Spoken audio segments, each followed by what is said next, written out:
तात बात मैं सकल संवारी, भय मंथरा सहाय बिचारी। कछुक काज विधि बीचे बिगारे, भूपति सुरपति पुर पगुधारे। अर्थात, हे तात, मैंने सारी बात बना ली थी। बेचारी मंथरा सहायक हुई, पर विधाता ने बीच में जरा सा काम बिगाड़ दिया। वह यह कि राजा देवलोक को पधार गए। सुनत भरतु भई बिबस विषादा, जनु सह मेउ करी के हरि नादा। तात तात हा तात पुकारी, परे भूमि तल व्याकुल भारी। अर्थात, भरत यह सुनते ही विषाद के मारे विवश हो गए, मानो सिंह की गर्जना सुनकर हाथी सहम गया हो। वे तात तात हा तात पुकारते हुए अत्यंत व्याकुल होकर जमीन पर गिर पड़े।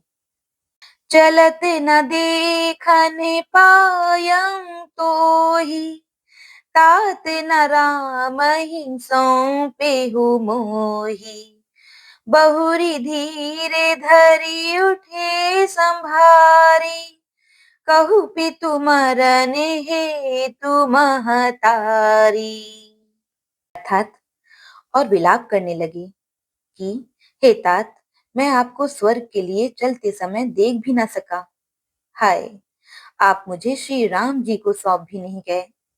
फिर धीरज धरकर वे संभल कर उठे और बोले, माता, पिता के मरने का कारण तो बताओ। सुनी सुत बचन कहती कैकेयी, मरम पाँच जनु माहुर दे। आदि हुते सब आपनी करनी, कुटिल कठोर मुदित मन बरनी।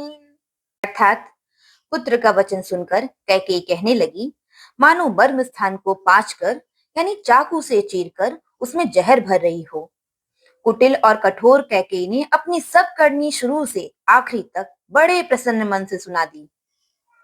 भरत ही बिसरे पितु मरन, सुनते राम बन गौनु।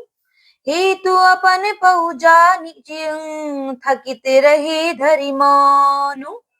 थकित रहे धरि मौनु। अर्थात, वे श्री रामचंद्र जी का वन जाना सुनकर भरत जी को पिता का मरण भूल गया और हृदय में इतने सारे अनर्थ का कारण अपने को ही जानकर वे मौन होकर स्तंभित रह गए, यानी उनकी बोली बंद हो गई और वे सन्न रह गए।